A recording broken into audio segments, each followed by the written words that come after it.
So hello everyone, I am Omar, and today I'm talking about our paper leveraging Earables for natural calibration-free multi-device identification in smart environments. This work is done in collaboration with Khalid Keek from Alexandria University and Professor Mustafa Youssef from Alexandria and American University in Cairo, and finally Professor Khalid Harras from Carnegie Mellon University. So we'll start first by giving a quick introduction about the problem itself. So basically, the head orientation estimation is becoming an important piece of information in our current world, and it can help in different scenarios. Some of these scenarios are, for example, gesture mapping when some person you need to map your gestures to a specific device, and also it can help in head tracking to provide the user with enriched experience when interacting with smart devices. Different solutions have been developed to solve the problem of head orientation tracking and estimation. As most of these solutions, or the most common ones, are either sensor-based systems or vision-based systems. For the sensor-based systems, it basically make use of the sensors available in head-mounted devices, such as the accelerometer or gyroscope. But the main drawbacks for these sensor-based systems are that it can be affected by the drift in the sensors, which means that they may require recalibration over the time, or it can also be not accessible for every user, or it cannot be socially acceptable in some specific scenarios. On the other side, by looking on the vision-based systems, it basically estimates the head orientation based on capturing some images and videos and processing them using different computer vision techniques. But also, these systems suffer from some drawbacks, like, for example, they require some special hardware or camera to be placed at some specific locations. Also, they require heavy processing power, which means that it may require some special hardware for processing and more energy consumption. Also, they can work only in specific conditions like sufficient lighting or something. So in our paper, we will talk about our system lock and lock. And basically, it's a head orientation tracking system in multi-device smart environments. The basic idea, it's basically depends on using the RSS from transmitted beacons from a pair of eSense that are being worn by the user. And its main objective is to track the head orientation relative to multiple devices which are in the environment of interest. The main advantages of lock and lock system are that it's a calibration-free system, so you don't require to recalibrate over the time, unlike the sensor-based systems. Also, it doesn't require to work on specific lighting conditions or specific room conditions. Also, in terms of the processing power and energy consumption should be very low because like the algorithm itself doesn't require any special processing power. Also, it just make use of the regular eSense that contains sensors like eSense, but it doesn't require any special hardware or head-mounted devices. In the next slide, we will explain the working principle itself of lock and lock system that we build our system based on. So the basic idea is that we make use of the RSS values or the received signal strength values of the BLA beacons transmitted from two eSense that are being worn by the user, one in the left and one in the right ears. And basically, the basic idea is that when this user wears two eSense, then each one will transmit some Bluetooth beacons, and the device itself in the environment will receive these beacons. In the first case, that when the user is facing this device, then the two eSense or the two earbuds will be almost at equidistant distance from the device itself, which will result in a similar value of RSS values for the both beacons. When the user starts to turn their head left or right, then the distance between one of the eSense will become closer to the device than the other one, and this will result in the RSS difference being increased over the time that the user will turn their head away from the device itself.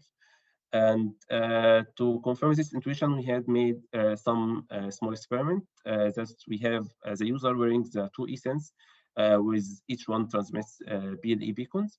And we calculated the RSS difference over the time over 100 sample and drew the CDF for these differences. And from the plot here, we can see that these are the angles that the user is facing the device itself. So we can see that when the user is facing the device with angle 0, that is directly facing the device, then we can get the minimum RSS difference, because the both RSS values should be almost the same. And over the time that when the user starts to turn their head away from the device and the angle starts to increase, then we can see that the difference between the left and right beacon starts to increase over the different angles, and we can get the maximum difference at as the angle 90, which means that one essence is being blocked by the head of the user, which results in the maximum difference. So in the next slide, we'll start by giving an idea about the system architecture itself and how we made use of this idea of RSS difference. So basically, the lock and lock system works on two different sets of devices. The first set of devices are the environment devices, and these are basically multiple devices are based in the environment, and our objective is to estimate which of these devices the user is looking at.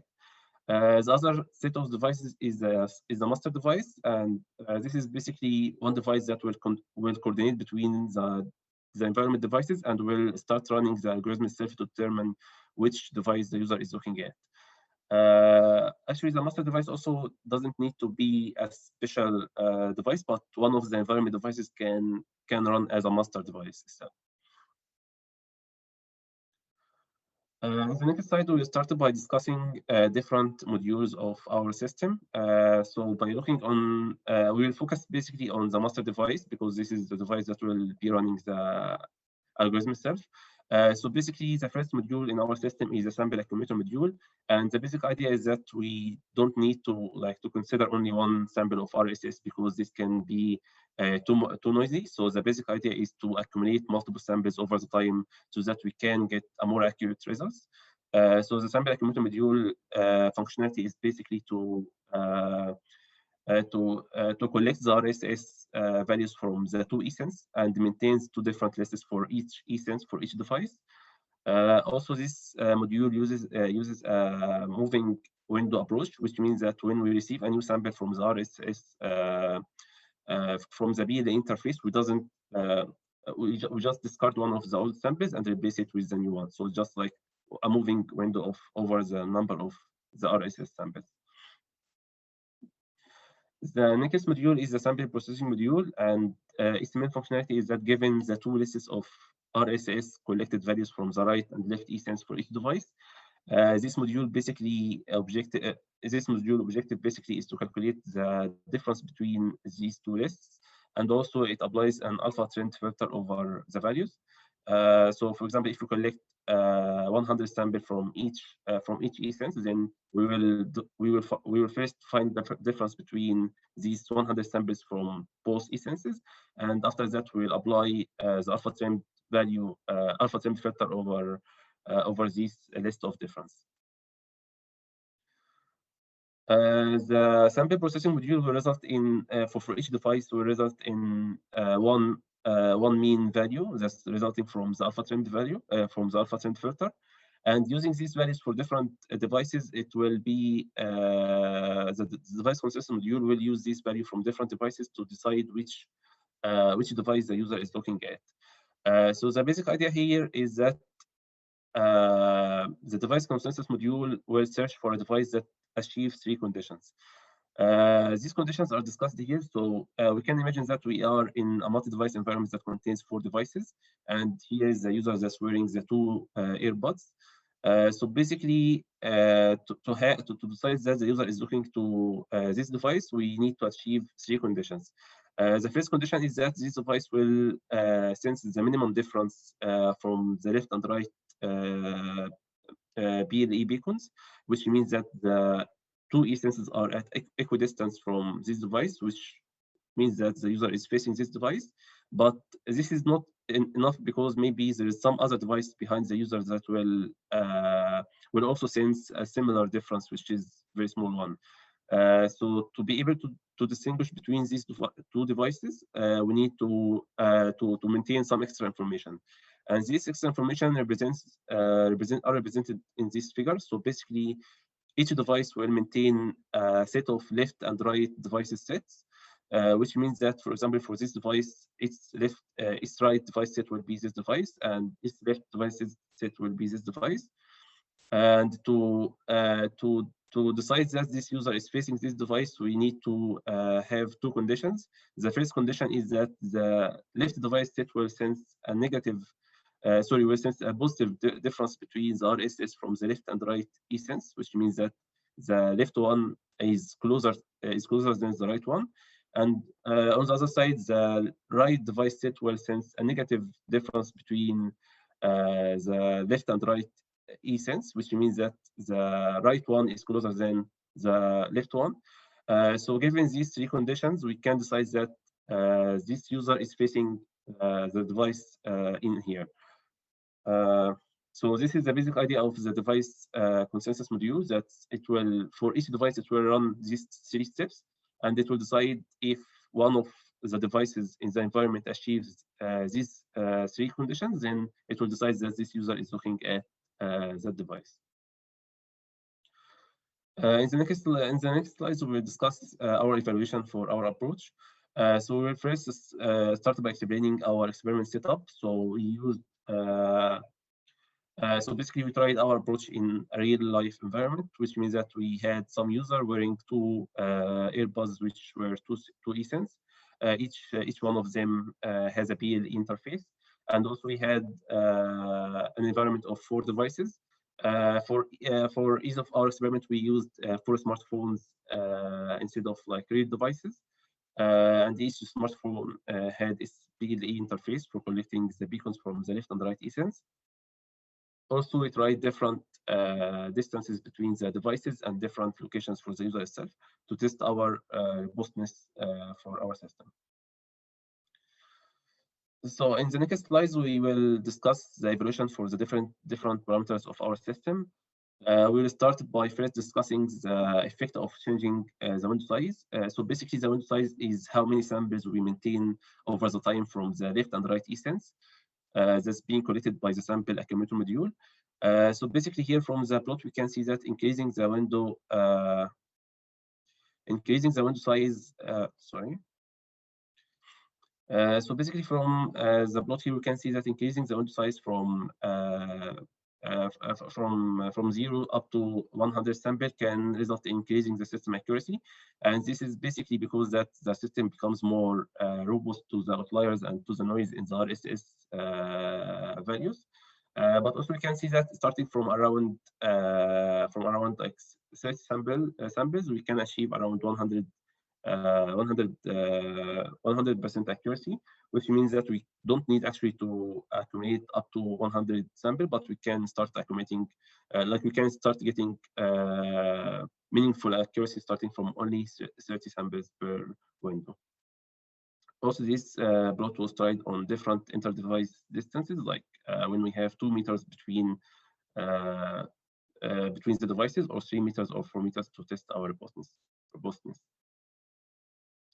The second parameter is the effect of changing the advertisement interval of the Earable, and this is basically a parameter that's being that's available from the eSense to set through its interface. So basically, you have the options to set that the eSense can send PLE beacons each 125 milliseconds up to 500 milliseconds. So we tried the different settings, and from the plot here, we can see that by increasing the sampling the sampling interval can result in decreasing the system accuracy, and this is basically because that the RSS or the PLE beacons becomes like slower than the head motion of the person itself. So it doesn't accommodate for the new changes in the head orientation. But basically, also we can see that we can achieve around 100% accuracy, given that we use 250 milliseconds, which is very reasonable for the current eSense. The third parameter to evaluate is the effect of the field of view angle. And basically, we define the field of view as the angle between the direction that the user looking at and the device itself. I think it can be more clear to discuss in this one. Yeah. So basically, this is the field of view, which is defined as how much we need to look on this system, or how much we say that we are still looking at some specific device. Like we don't need to be exactly looking at the device, but we can, even if we have some angle between the user direction and the device, we can still say that this user is looking at this device. Because, for example, for a device like a TV, it doesn't make sense that the user should be exactly looking at the TV, but it can have some angle. This defines the field of view angle, and basically by evaluating the different values starting from 0 to up to 90 degrees, we can see that increasing the field of view angle results in decreasing the system accuracy. And this is basically because that uh, when the field of view angle starts to increase, then it becomes harder to distinguish between the multiple devices if they are placed beside each other. So the RSS difference becomes almost the same. Like, for example, if the user is not looking directly at a specific device, but is looking between two devices, then both devices will sense around the same RSS difference, which results in the system not being able to accurately distinguishing between these two devices. So that's the basic reason that we can get a lower accuracy with higher field of view angle. Uh, finally, finally, we have some evaluation for our robustness experiment. So basically, in this evaluation, we study the effect of changing the distance between the multiple devices in the environment. So we tested for 3 different settings, one for 2 meters, and one for 3 meters, and one for 4 meters, which means that the devices in the environment itself are placed with a distance between them equal to 2 or 3 or 4 meters. And we can see that increasing the distance like up to 3 meters, we can achieve 100% accuracy, which means that we classified all the devices that the user looking at with 100% accuracy. But starting from 4 meters, we can see a reduction in the accuracy, and this is basically because that at higher distances we get the RSS values being smaller, which means that it doesn't be able to distinguish between the RSS value from the left and right. Like both of them becomes almost the same at higher distances, so the difference becomes very undistinguishable. So at higher distances, we can get lower accuracy. But actually, for most of the indoor environments, I think we can. It makes sense that we can achieve like around 81% accuracy given 4 meters, which is the case for most of the indoor environments. This figure also explains the intuition behind the lower accuracy for higher distances. And to confirm our understanding for the accuracy reduction, we started to collect the RSS difference at different distances and at different angles. And from that figure, we can see that at a distance equal to 4 meters, the RSS difference starts to become smaller, which means that it becomes undistinguishable by the different devices. So this results in a lower accuracy. In the next slides, we start discussing some of the related work for the head orientation and the tracking systems. So as we have mentioned before, that it's basically it's either sensor-based systems that basically depends on collecting some information from inertial sensors like accelerometer or gyroscope from head-mounted devices to track the head orientation. And basically, the drawbacks of these systems is that they can accumulate error over the time due to the drift in the sensors, which may require recalibration. Also, it requires some special hardware that cannot be accessible for everyone to use. Other available head orientation tracking systems are computer vision-based systems, which basically make use of some sort of camera and it takes some photos of the head of the user and some videos and starts processing them using some computer vision techniques. And basically, the drawbacks with these systems is that they may work specifically in specific conditions, like specific lighting conditions. Also, it may require some special hardware, like using cameras, which can be expensive to provide to the user. Also, it requires some special hardware for the processing itself of the images and videos, which can be costly and energy consumption. The last thing we want to talk about is the future work. So basically, in our future work, we aim to like support more robust and more wide setups. So basically, we aim to support a lower number of devices, because like our approach, as I have mentioned, it needs each device needs a left and right left set to determine or to solve the problem of 180 degree when we have two devices on the same line with the user. So we aim to overcome this challenge and to make our system works even if we have lower number of devices. Also, we aim to support different scenarios where we have devices are not placed on the boundary of the room, but even if we have some devices in the middle of our room, so we aim to support that case also. And also we aim to integrate our work with some gesture recognition systems, so that we can map our head orientation or map the user gestures to a specific device when we decide that he is looking at this device.